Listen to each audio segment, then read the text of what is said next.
Hello everyone, first of all very good evening to all of you. I hope आप लोग बहुत अच्छे होंगे। ठीक है, लेकिन मैं थोड़ा सा अच्छा नहीं हूँ। ठीक है, यहाँ पे आप हम लोग देख रहे हैं कि हम लोग यहाँ पे दो टाइप के प्रॉब्लम्स लेके चल रहे हैं, लाइक सब्जेक्ट लेके चल रहे हैं।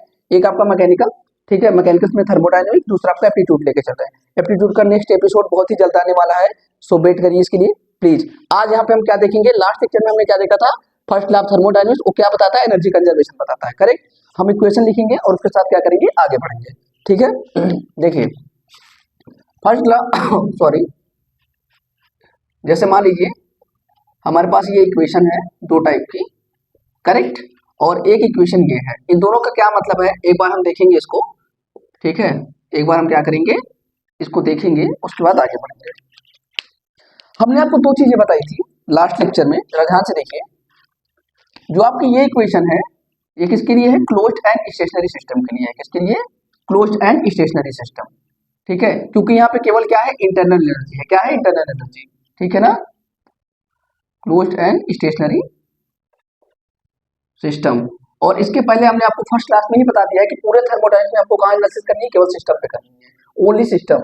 Okay, we are going to analyse. Okay, यहाँ पे देखिए ये इक्वेशन किसके लिए वैलिड है, ये इक्वेशन वैलिड है क्लोज सिस्टम के लिए। ठीक है, किसके लिए, क्लोज सिस्टम के लिए, क्योंकि यहाँ पे देखिए क्या है, कंप्लीट एनर्जी। कंप्लीट एनर्जी में क्या क्या आ जाएगा, change in kinetic energy, change in potential energy और change in internal energy. Kinetic और पोटेंशियल आप जानते हैं कि माइक्रोस्कोपिक फॉर्म है, जिसमें हम इंडिविजुअल पार्टिकल को ट्रीट नहीं करते हैं, सिंगल सिंगल पार्टिकल को, मान लो अगर 10 पार्टिकल है तो उसमें किसी एक दो को ट्रीट कर लेंगे। इसमें इंटरनल एनर्जी ये रेफरेंस पे काम करती है, आउटसाइड द सिस्टम होती है। लास्ट क्लास में बता चुका हूँ। इंटरनल एनर्जी क्या है, सॉरी, इंटरनल एनर्जी आपका क्या है, ये इनसाइड द सिस्टम होता है, सिस्टम के अंदर वर्क करता है ये। ठीक है, इसमें क्या करते हैं, ये माइक्रोस्कोपिक होता है, मतलब इंडिविजुअल पार्टिकल को ट्रीट करते हैं हम। ठीक है, इंडिविजुअल पार्टिकल्स, करेक्ट। देखिए, तो अब इसी को लेके हम आगे बढ़ेंगे, थोड़ा और कुछ सीखेंगे आज यहाँ पर। देखिए जरा ध्यान से समझिएगा। देखिए हमने आपको एक चीज बताया था, कंसेप्ट ऑफ कॉन्टिनम। क्या बताया था, ध्यान से सुन लीजिए यहीं पर, कंसेप्ट ऑफ कॉन्टिन्यूम। ये कौन डिफाइन करता है, ये डिफाइंड होता है नॉट्सन नंबर से। किससे, मतलब continuous distribution of matter, continuous distribution of matter. ठीक है,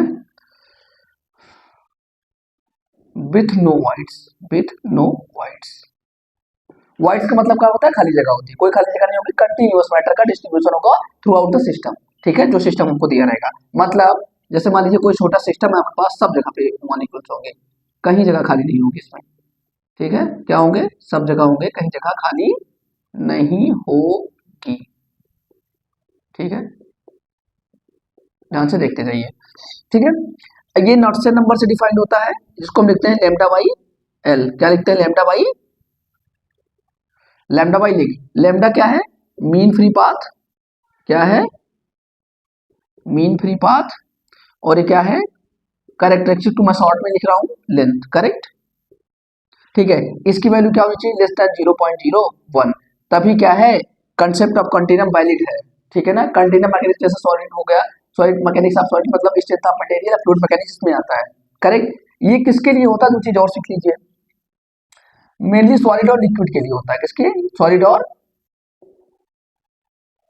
एक मिनट, किसके लिए होता है ये, सॉलिड और लिक्विड। फेल कहाँ होता है, गैस के लिए, गैस के लिए ये फेल हो जाता है, इसके लिए हो जाता है। करेक्ट, तो सॉलिड और लिक्विड में एग्जिस्ट करेगा, गैस में फेल हो जाएगा। रेरिफाइड गैस जैसे हो गया। ठीक है ना, रेरिफाइड गैस का मतलब डेंसिटी बहुत कम होगी, जैसे कि रेरिफाइड गैस, रेरिफाइड गैस जिसकी डेंसिटी बहुत ज्यादा कम होगी। करेक्ट, अब इतना अगर आपको क्लियर हो गया तो हम लोग आगे बढ़ेंगे। ठीक है, कंसेप्ट ऑफ कंटिन्यूम क्या करता है, continuous distribution of matter with no voids, कोई जगह खाली नहीं होनी चाहिए। ये नॉट्सन नंबर डिफाइन करता है, लैम्डा बाई एल, ये मीन फ्री पाथ है, कैरेक्टरिस्टिक लेंथ है। थर्मोडायनामिक्स पार्ट थर्ड में आपको बहुत डीपली एक्सप्लेन किया हूं, वहां पे आके आप लोग इसको देख सकते हैं। ठीक है, आगे बढ़ेंगे हम लोग।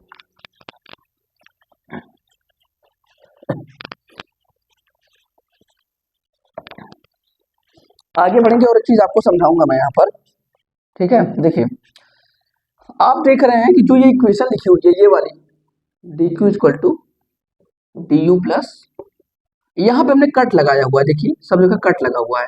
कट का मतलब ये होता है कि ये क्या है, इन एग्जैक्ट डिफरेंशियल है। क्या है ये, इन एग्जैक्ट डिफरेंशियल।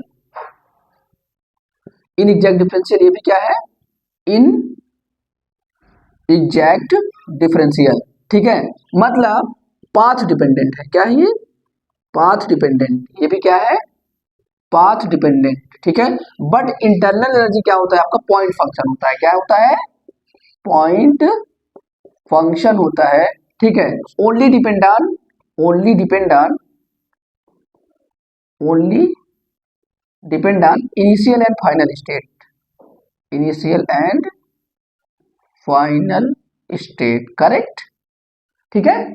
इसे यहां पर कुछ नहीं लगा। अगर मैं लिखूं यहां पर, जरा ध्यान से देखिएगा कि integral equal to W2 minus W1, तो क्या है, गलत, क्लियर। क्योंकि क्या है, प्रॉपर्टी नहीं है, ठीक है। ये क्या है, पाथ फंक्शन है, ये टोटल पाथ पे डिपेंड करता है, इनिशियल और फाइनल स्टेट पे डिपेंड नहीं करता है। अगर मैं यहां पर लिखूं, जरा ध्यान से देखिए,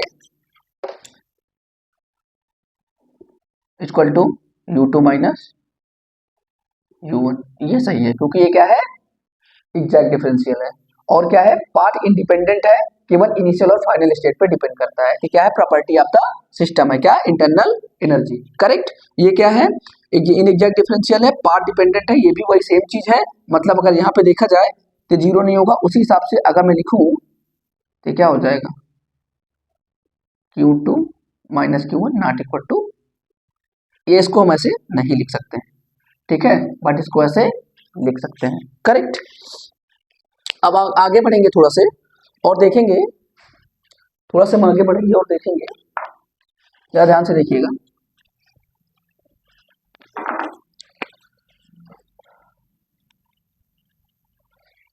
टाइप्स ऑफ थर्मोडायनेमिक वर्क, सबसे पहला जो वर्क निकल के आता है वो क्या आता है, डिस्प्लेसमेंट वर्क आता है। क्या आता है, डिस्प्लेसमेंट वर्क।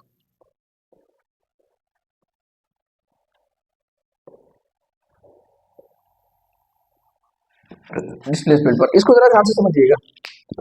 अगर मैं कह दूं, अगर मैं कहूं मेरे पास कोई एक क्या है, कोई एक पिस्टन सिलेंडर अरेंजमेंट है। क्या है, कोई एक पिस्टन सिलेंडर अरेंजमेंट है हमारे पास, ठीक है। ये क्या है, पिस्टन सिलेंडर अरेंजमेंट, इसमें गैस भरी हुई है। क्या, गैस, ध्यान से समझिएगा एकदम, इसमें क्या भरा हुआ है, गैस, एयर भरा हुआ है। एयर क्या, एयर को हम कैसे ट्रीट करते हैं, एज आइडियल गैस, आगे पढ़ेंगे हम, ठीक है। और ये क्या है, प्रेशर है इसका, क्या है, एयर का प्रेशर है। बाहर क्या लगेगा, एटमॉस्फेरिक प्रेशर लगेगा। क्या लगेगा, तो एयर क्या कर रहा है, अपना प्रेशर इस पे एग्जर्ट कर रहा है, प्रेशर अपना लगा रहा है इस पर, पिस्टन पर। कहां पे, पिस्टन पे प्रेशर लगा रहा है एयर, ठीक है।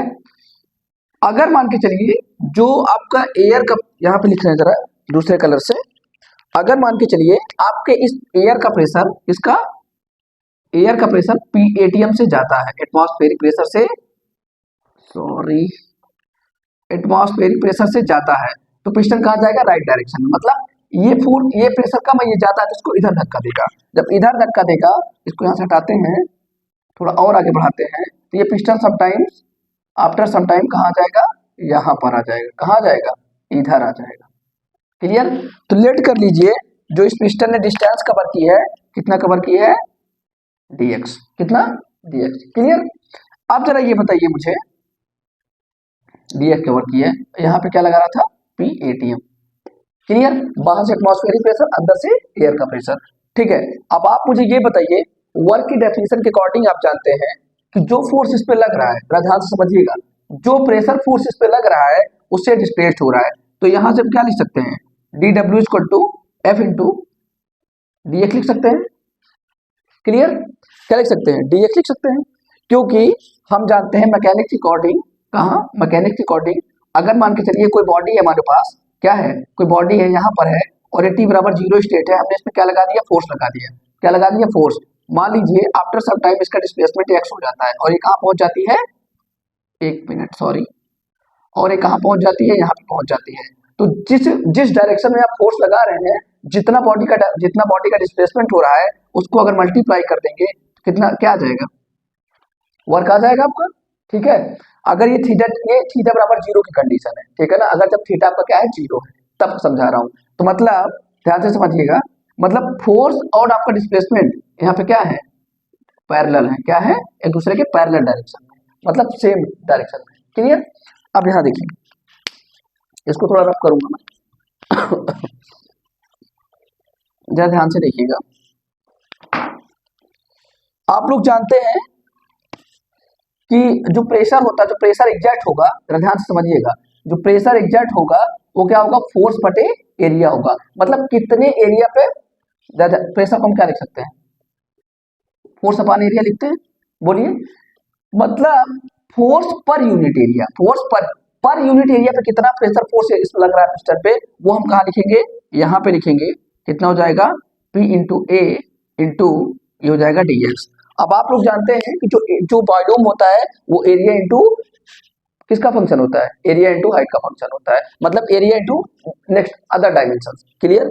तो ए इंटू सॉरी, यहाँ पे इसको क्या लिख सकते हैं, इसको लिखेंगे हम लोग TW इक्वल टू P, ये क्या है, चेंज इन वॉल्यूम। क्लियर, क्या है, चेंज इन वॉल्यूम है। अगर मैं यहाँ से W निकालना चाहूँ क्या आ जाएगा, इंटीग्रल P dB। ये आपका क्या है, डिस्प्लेसमेंट वर्क है। क्या है आपका, डिस्प्लेसमेंट वर्क है। ठीक है, जरा ध्यान से समझिए यहाँ पर। अगर इसको मैं पीबी डायग्राम पे दिखाना चाहूँ, कहाँ दिखाना चाहूँ, पीबी डायग्राम पे दिखाना चाहूँ, ठीक है, तो मान के चलिए हमारे पास क्या है, स्टेट 1 से स्टेट 2 कुछ जा रहा है और उसको हम कहाँ लेंगे, ये लेंगे। ठीक है ना, ठीक है, ये क्या है, पीबी, ये dx है और यहाँ पे क्या है, प्रेशर P है। ठीक है ना, क्या है ये, क्लियर, ये dx है। क्या है ये, dx है। क्या है, ये dx लेंथ का आपने टुकड़ा काटा है यहाँ पर, तो इसको हम इससे नहीं लिखेंगे, आपको बताने के लिए मैंने लिखा था। यहाँ पे हम क्या लिखेंगे, dp, p इंटू डी क्या हो जाएगा, एरिया क्या हो जाएगा, ये इसका हाइट कितना है, सॉरी एरिया, ये अगर इस रेक्टेंगल को मैं लूँ, इस रेक्टेंगल को बाहर निकाल लूँ यहाँ पर, ठीक है, तो ये p है और ये क्या है, dp, एरिया कितना हो जाएगा, p इंटू db हो जाएगा। कितना हो जाएगा, p इंटू db हो जाएगा। क्लियर। तो मतलब ये हमको क्या बताता है, वर्क क्या बताता है, पीबी डायग्राम का एरिया बताता है कि नहीं बताता है। जो डिस्प्लेसमेंट वर्क होता है वो क्या होता है, area on the PV diagram. क्या बताता है, एरिया, टोटल एरिया, ये क्या है, total area on PV diagram, on PV diagram. Clear, I think clear हो गया। मतलब हमने आपको क्या कहा, डिस्प्लेसमेंट वर्क को हमने कहा कि ये वैलिड किसके लिए, क्लोज सिस्टम के लिए। किसके लिए, ये भी लिख लीजिए यहाँ पर, valid for closed system, closed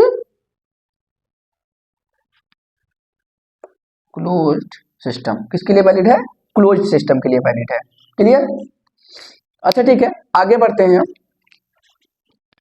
और नेक्स्ट चीज देखते हैं यहाँ पर।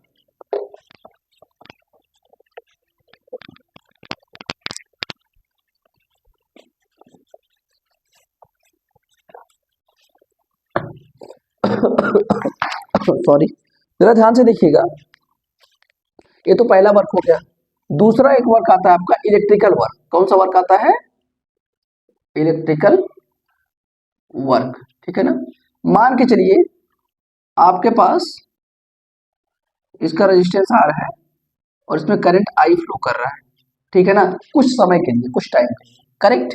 इसको हमने क्या कर दिया, हमने इसको जिसमें करंट फ्लो कर रहा है, जिसमें रेजिस्टेंस में, इसको हमने सिस्टम मान लिया। क्या मान लिया, देखिए मैंने आपको हमेशा ये बताया है कि जब तक सिस्टम बाउंड्री को एनर्जी इंटरेक्शन ट्रांसफर क्रॉस नहीं करेगा तब तक ना कोई वर्क ट्रांसफर होगा ना तो कोई हीट ट्रांसफर होगा। मतलब इस सिस्टम की बाउंड्री को करंट को क्या करना पड़ेगा, पास करना पड़ेगा, तभी इलेक्ट्रिक वर्क आएगा, नहीं तो इलेक्ट्रिक वर्क नहीं आएगा। करंट देखिए यहाँ पर सिस्टम बाउंड्री देखिए ये है आपका, इसको क्रॉस करना पड़ेगा तभी जाके कोई ट्रांसफर होगा, नहीं तो नहीं होगा। तो इस हिसाब से यहाँ से हम W क्या निकालते हैं, I स्क्वायर RT निकालते हैं, और किस में आता है, जूल में आता है। अगर आप इसको W/T के फॉर्म में लिखेंगे, मतलब W डॉट लिखेंगे, रेट के फॉर्म में लिखेंगे, क्या हो जाएगा, आई स्क्वायर आर, और ये कितना हो जाएगा जूल पर सेकंड, क्योंकि आपने टाइम से क्या कर दिया है, डिवाइड कर दिया है। ये आपका सेकंड टाइप का वर्क हो गया, करेक्ट। इसको रब करेंगे, इसको क्या करेंगे, रब करेंगे।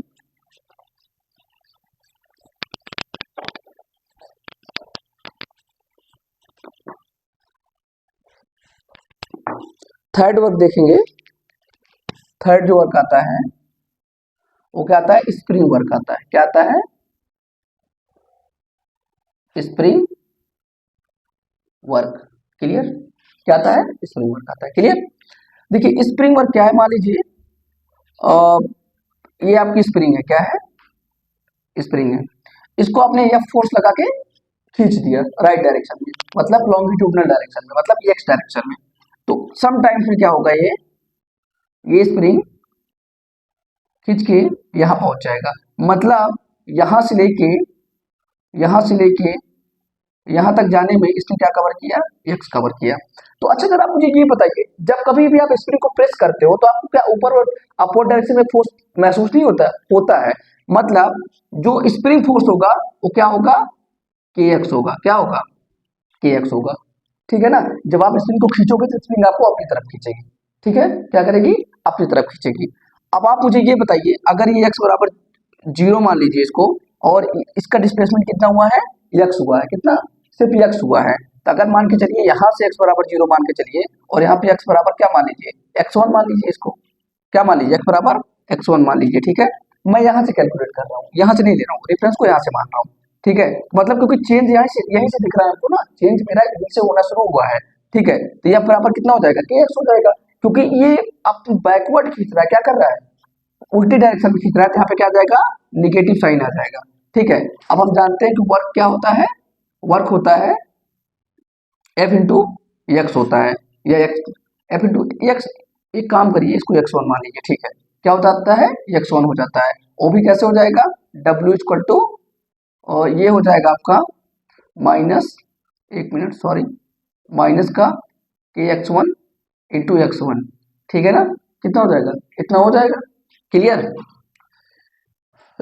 सॉरी एक मिनट, नहीं ऐसा नहीं होगा,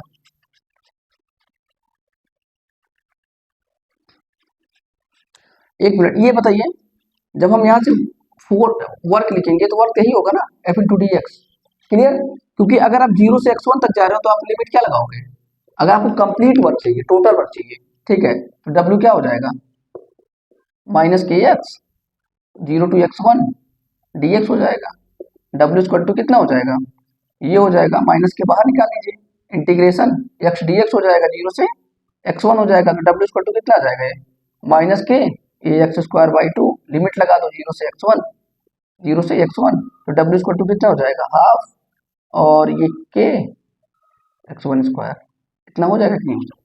क्लियर, तो ये निगेटिव साइन इसलिए आ रहा है क्योंकि जब आप स्प्रिंग को इस तरफ खींचोगे तो स्प्रिंग आपको क्या करेगा, बैक, मतलब क्या करेगा, बैकवर्ड डायरेक्शन फोर्स लगाएगा, पुल करेगा आपको, मतलब जैसे आप उसको पुल कर रहे हो तो आपको अपनी तरफ खींचेगा, इसलिए यहाँ पे क्या आएगा, निगेटिव साइन, ठीक है ना। Either restoring force, restoring force करें, मतलब रिस्टोरिंग फोर्स बोलते हैं इसको, ठीक है ना। तो एफ इक्वल टू कितना हो जाएगा, माइनस के, एक मिनट, इसको यक्स ही मान के चलिए, नहीं गलत हो जाएगा, ठीक है, अभी ठीक है। क्लियर, क्लियर, ठीक है। यहां तक देखिए दोनों का लेंथ सेम था, तो मैंने x बराबर 0 ही मान लिया, इधर से हमें कोई मतलब नहीं है, कितना हमारा डिस्प्लेसमेंट हो रहा है हमें उससे मतलब है। हमने क्या किया, 0 से x1 मान लिया, इसको x बराबर 0, x बराबर x1 मान लिया, x डिस्प्लेसमेंट इसको मान लिया मैंने, ठीक है ना, x ही मान सकते हैं, कोई दिक्कत नहीं है। यहाँ पे कितना हो जाएगा, W इक्वल टू 0 से x1, टोटल फोर्स चाहिए हमको, टोटल सॉरी वर्क चाहिए, तो W इक्वल टू माइनस किया 0 से x1 dx हो जाएगा, W इक्वल टू माइनस के बाहर कर दिया, x dx 0 से x1 हो गया, इसको इंटीग्रेट कर दिया, इतना आ गया। Clear, okay. अगला टाइप का जो वर्क आता है वो आता है अगले टाइप का जो वर्क आता है वो आता है फ्लो वर्क आता है। क्या आता है, फ्लो वर्क, ठीक है ना। इसको हम लिखते हैं W equal to P into nu, P into nu. P तो आपका क्या है, प्रेशर है, क्या है, प्रेशर है। ये क्या है, ये स्पेसिफिक वॉल्यूम है, क्या है ये, स्पेसिफिक वॉल्यूम, ठीक है ना। और इस वर्क को हम लोग डिटेल में पढ़ेंगे ओपन सिस्टम एनालिसिस में, कहां पढ़ेंगे, ओपन सिस्टम में पढ़ेंगे। अभी तो हम लोग क्या देख रहे हैं, क्लोज सिस्टम देख रहे हैं, ठीक है। तो इसके एनालिसिस हम लोग वही करेंगे। क्लियर, आई थिंक ये सब आपको क्लियर होगा, वो भी वही, ठीक है। ये क्या है, स्पेसिफिक वॉल्यूम होता है, इसकी यूनिट ये बता दे रहा हूँ, ठीक है। स्पेसिफिक वॉल्यूम जो होता है 1/डेंसिटी होता है। डेंसिटी की यूनिट क्या होती है, केजी पर मीटर क्यूब होती है। इसका उल्टा कितना हो जाएगा, न्यू का मीटर क्यूब पर केजी हो जाएगा। क्लियर, ठीक है। अब हम आगे बढ़ेंगे, कहाँ बढ़ेंगे, आगे बढ़ेंगे।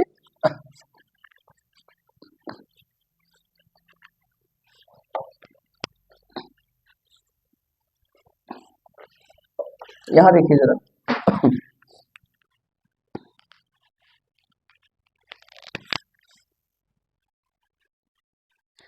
हमने भी सॉरी, आपने थोड़ी देर पहले कहा, मैंने कहा heat and work both are the path function, both are the path function, are the path function. Clear, आइए थोड़ा इसको देखते हैं। देखिए लेट कर लीजिए, हमारे पास क्या है, हमारे पास कोई पीबी डायग्राम है, क्या है, कोई क्या है, पीबी डायग्राम है, मान के चलिए, ठीक है। स्टेट 1 से स्टेट 2 पे जा रहा है, इसको हटा देते हैं, ठीक है। ए से आ रहा है और बी से जा रहा है, इधर 2 है स्टेट, सी से जा रहा है, ठीक है। ये क्या है, पीबी डायग्राम है। क्लियर, क्या है, पीबी डायग्राम, ठीक। अब जरा ये बताइएगा, अगर मैं इसको, इसमें क्या, ये साइक्लिक है क्या, ये साइक्लिक है कि नहीं, यहां से आ रहा है, यहां से आ रहा है। तो फर्स्ट ला जो साइकिल के लिए हमने पढ़ा था, फर्स्ट ला फॉर साइकिल, वो हमने क्या लिखा था यहाँ पर, first law for thermodynamic cycle,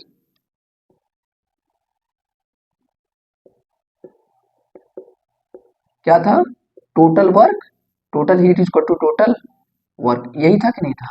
तो total sum of heat is equal to total summation of work, ये क्या था, first law for thermodynamic cycle. ये भी एक साइकिल है, क्या है ये भी एक साइकिल है।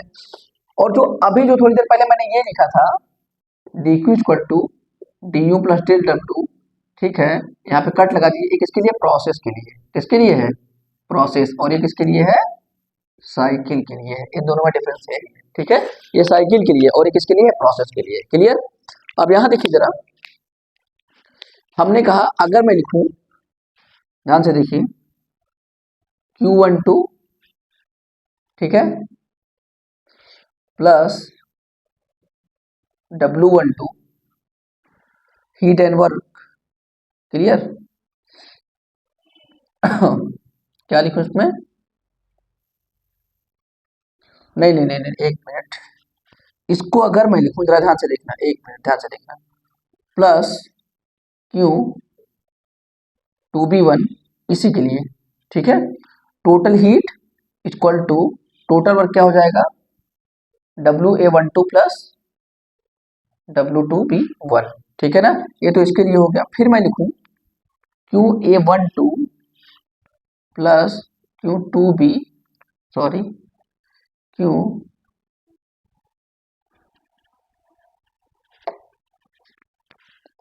Q2B1 इक्वल टू कितना आ जाएगा, इसके लिए टोटल हीट ये हो गया और इसके लिए टोटल वर्क ये हो गया, ठीक है ना।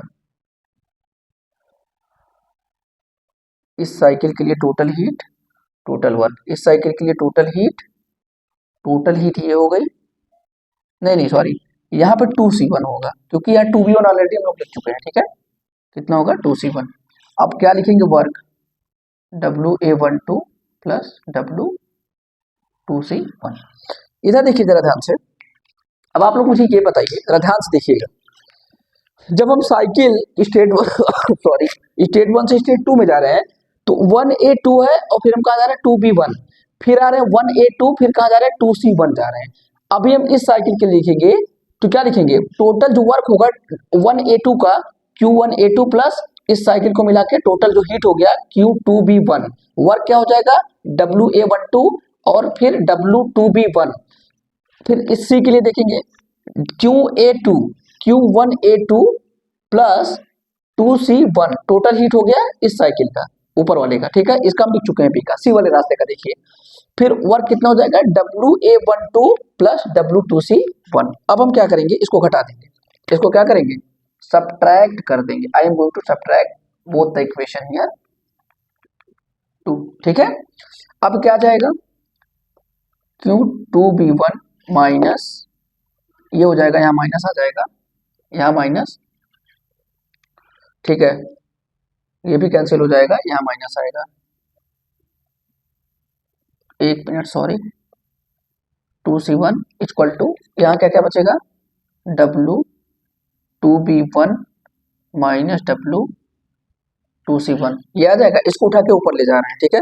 यह लिखना आपको आया कि नहीं आया, हमने कहा मैं स्टेट 1 से 2 जा रहा हूँ, ये 1A2 है, फिर 2B1 से वापस आ रहे हैं। इसको सही से लिख देता हूँ थोड़ा, देखो इधर से आ रहे हैं और इधर से जा रहे हैं, इधर से आप आ रहे हैं, इधर से आप आ रहे हैं, उधर से जा रहे हैं, क्लियर।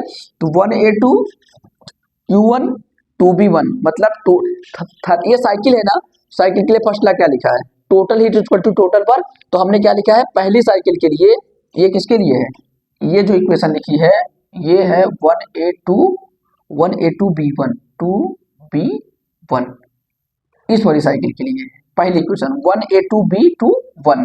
ये किसके लिए है, ये वाला जरा देख लीजिए, ये है आपका 1A2C1। अभी आपको क्लियर हो गया होगा मैंने कैसे लिखा है इसको, total heat equal to total work, फिर घटा दिया, ये दोनों कट जाएंगे, ये कट जाएगा, इधर से ये कट जाएगा, जो बचा हमने लिख लिया है, ठीक है। अब उसको ऊपर ले चलना है,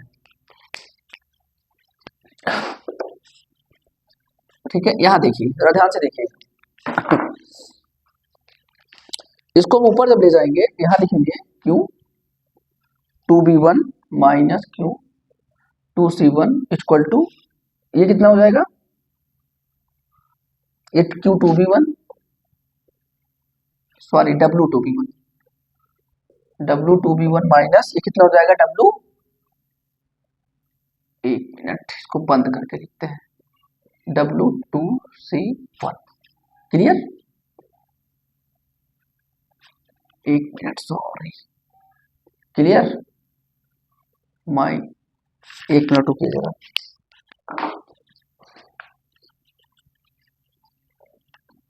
देखिए इसको लिख सकते हैं Q2B1 माइनस Q2C1, फिर माइनस लगाएंगे, नहीं फिर इक्वल लगाएंगे, W2B1 माइनस W2C1। अच्छा ये बताइए, जरा ध्यान से समझिएगा, यहाँ भी 2B1 है, यहाँ भी 2B1 है, यहाँ भी 2C1 है, यहाँ भी 2C1 है, ठीक है। एक काम करते हैं, जरा ध्यान से सुनिएगा, इसको हम क्या लिख सकते हैं, एक मिनट,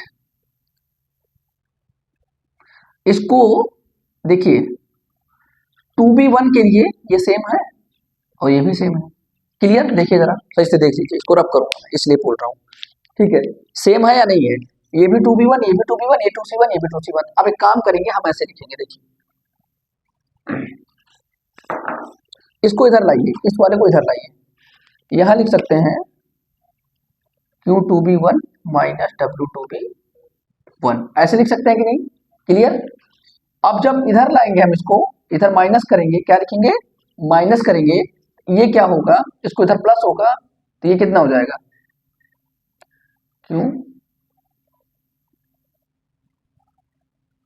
Q2B1 ना, क्यों, जब हम माइनस कॉमन लेंगे तो Q2C1 माइनस, सही है, 2C1 सही है ना, इधर आएगा, देखिए ये माइनस इधर आएगा तो प्लस हो जाएगा, लेकिन जब इस ये वाला माइनस हम कॉमन ले रहे हैं तो ये माइनस हो जाएगा, ये प्लस आएगा, करेक्ट, ये बराबर जीरो हो जाएगा। लेकिन बराबर जीरो हम अभी ऐसे नहीं लिख सकते हैं, अभी हमें देखना पड़ेगा, ठीक है ना। तो इसको हम क्या लिख सकते हैं ये बताइए, इसको हम ये लिख सकते हैं, जरा ध्यान से देखिए, इसको मैं बराबर जीरो भी नहीं लिख रहा हूँ, ठीक है। हम इसको लिख सकते हैं, ये टोटल क्या है Q माइनस डब्ल्यू, ये Q माइनस डब्ल्यू, इसको लिख सकते हैं Q minus W 2B1 minus इसको लिखेंगे Q माइनस डब्ल्यू 2C1। देखिए दोनों पाथ के लिए सेम है। तो और इसको क्या लिख सकते हैं हम, इसको रब करूंगा थोड़ा से, और इसको लिख सकते हैं, इसको लिख सकते हैं, ज्यादा ध्यान से देखिए, ठीक है ना। इसको टोटल लिख सकते हैं क्या, Q माइनस डब्ल्यू लिख सकते हैं कि नहीं लिख सकते हैं, ठीक है ना। बराबर, ध्यान से समझिएगा, पाथ इंडिपेंडेंट हो जाएगा। क्या हो जाएगा, दोनों का जो डिफरेंस होता है इस इक्वेशन से क्या हो जाएगा, पाथ इंडिपेंडेंट हो जाएगा। मतलब हम ये कहना चाहते हैं, जरा ध्यान से देखते रहिए, इसको थोड़ा सा इधर करूंगा, इसमें से कोई भी इंडिविजुअली, जरा ध्यान से देखिएगा, ऊपर से देख लीजिए, यहां से इसको थोड़ा रब करूंगा मैं बीच में, इधर से देखिए, इन दोनों में से कोई भी एक इंडिविजुअली क्या होगा, 0 नहीं होगा, ठीक है। देखिए ये क्या होगा, अगर मैं इसको कह दूं ये Q2B1 माइनस Q2C1, ये क्या होगा, नॉट इक्वल टू 0 होगा, करेक्ट। क्योंकि क्या है, पाथ डिपेंडेंट है, पॉइंट फंक्शन नहीं है ये, मतलब इनिशियल फाइनल पे डिपेंड नहीं कर रहा है, ये क्या है, पाथ डिपेंडेंट फंक्शन है। सिमिलरली सिमिलर कंडीशन किसके साथ होगी, 2B1 W 2C1, क्लियर। ये भी क्या होगा, 0 नहीं होगा, दोनों 0 नहीं होंगे, क्योंकि दोनों क्या है, पाथ फंक्शन है। लेकिन यहाँ देखिए, जब हमने इसको इधर ट्रांसफर किया, एक ये सेम पार्ट 2B1 के लिए है, ये देखिए सेम पार्ट 2C1 के लिए है, क्लियर। तो यहाँ पे क्या हो जाएगा, Q minus W, path independent होगा, और जब पाथ इंडिपेंडेंट होगा तो क्या होगा, पॉइंट फंक्शन होगा, क्या होगा, पॉइंट फंक्शन होगा, क्लियर। तो Q माइनस डब्ल्यू, इक्वेशन पूरी क्या लिखते हो बताओ, फर्स्ट ऑप्शन पर क्या होता है, यही होता है कि नहीं, dq equal to du plus del W. ये क्या हो जाएगा, dq कट लगा दो, क्योंकि ये क्या है, एग्जैक्ट डिफरेंशियल है, ये बराबर आ जाएगा कि नहीं आ जाएगा, बताओ। इंटरनल एनर्जी क्या होता है, पॉइंट फंक्शन ही तो होता है, बताओ। तो इन दोनों का डिफरेंस क्या होगा, मतलब dq minus del W equal to point function, क्या हो जाएगा, पॉइंट फंक्शन, ठीक है। और क्या हो जाएगा, एग्जैक्ट डिफरेंशियल हो जाएगा, property of thermodynamic cycle, clear. मुझे लगता है इतना आपको क्लियर होगा कि हीट ट्रांसफर क्या है, जो यहाँ पे मैंने लिखा था, जो हीट ट्रांसफर क्या है, पाथ फंक्शन, यही हम लोग डिफाइन कर रहे थे ना, ये देख लीजिए, पाथ ही फंक्शन है, क्योंकि वो 0 नहीं हो रहा है ना, तो वर्क 0 हो रहा है उधर, जब हम उसको उधर ला रहे हैं तो दोनों का डिफरेंस क्या है, पाथ इंडिपेंडेंट है, ठीक है। तो क्या हो जाएगा, पॉइंट फंक्शन। यहाँ से देख लीजिए इक्वेशन से, इसको इधर लाइए, देखिए यही बच रहा है कि नहीं बच रहा है, ये dq माइनस dw कट लगाकर बराबर du, क्या आ गया, पॉइंट फंक्शन आ गया। ये क्या होगा, इन दोनों का डिफरेंस क्या होता है, पॉइंट फंक्शन होता है, याद रखिएगा, बहुत इंपॉर्टेंट है, ठीक है, क्लियर। तो आई होप आपको ये क्लास समझ में आई होगी, बहुत अच्छे समझ में आई होगी, उम्मीद करता हूँ कि ऐसे पढ़ते रहिए अच्छे से। और एक रिक्वेस्ट जो डेली करता हूँ सॉरी, वो आज भी कर रहा हूँ, अगर आपको सच में कुछ समझ में आ रहा है तो इसको लाइक से सब्सक्राइब, उसका रुकना नहीं चाहिए, ठीक है। ये आपको समझ में आ गया होगा अच्छे से, पहले हम A12 आए थे, फिर 2B1 गए, फिर A12 आए थे, फिर 2C1, आने का एक रास्ता, जाने के 2 रास्ते हमने लिए, तभी तो हम लिख पाएंगे उसको, क्लियर। देखिए यहाँ पे हमने आपको लिख के भी समझा दिया था, इक्वेशन फर्स्ट कैसे लिखी, सेकंड, दोनों को घटा दिया, ये आ गया, यहाँ से हम आगे बढ़ते चले गए, तो इन दोनों का डिफरेंस क्या होगा, पॉइंट फंक्शन होगा। तो प्लीज लाइक से सब्सक्राइब करते रहिए, ठीक है ना। अभी थोड़ा गला ठीक नहीं है, ठीक है, हम लोग मिलते रहेंगे और सब्जेक्ट को खत्म करते रहेंगे, ठीक है। आज के लिए इतना ही रखूंगा, पढ़ते रहिए, ठीक है, और तब तक के लिए गुड नाइट, टाटा, मिलेंगे नेक्स्ट एपिसोड में।